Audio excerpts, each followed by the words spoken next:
High বন্ধুরা, আসসালামু আলাইকুম। আমার চ্যানেলে আপনাদেরকে স্বাগত। আমি আজকে একটা সিম্পল মাছ ভুনা করব। চলুন শুরু করি। আমি তেল গরম হয়েছে, পেঁয়াজ কুচি করে দিয়ে দিলাম। একটু বেশি কুচি করছি, দেখতেই পাচ্ছেন। আর এক টুকরা এই ফ্রিজে ছিল রসুন বাটা দিয়ে দিছি। আদা দেব না এখানে, আমি শুধু রসুন বাটা দেব। এখন 1 চামচ হলুদের গুঁড়া, 1 চামচ মরিচের গুঁড়া দিয়ে তারপর আমি একটু নাড়া দিয়ে একটু পানি দিয়ে দেব, না হয় আবার মশলাগুলা পুড়ে যাবে।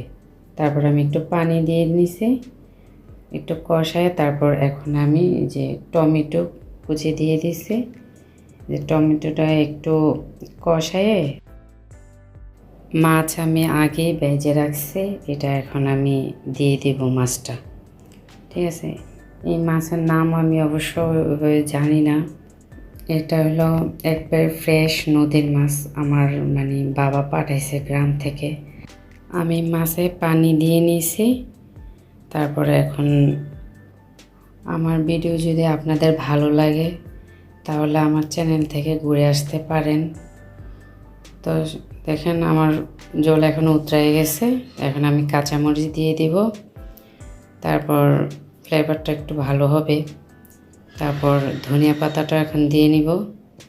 ঠিক আছে, আর নদীর মাছ তো অনেকটাই মজা হয় এমনিতেই। আর চাষের মাছ তো বুঝিনি কীরকম শক্ত বা অনেক দিন ফ্রিজে থাকে, যখন আমরা বাজার থেকে কিনি। এটা ফ্রেশ কিনছে, আর 4-5 দিন পরেই আমি মনে করেন যে হাতে পাইছি। তো যাই হোক, প্রায় আমার রান্নাটা শেষ হয়ে গেছে। এখন আমি আপনাদেরকে সার্ভ করে এখন দেখাবো।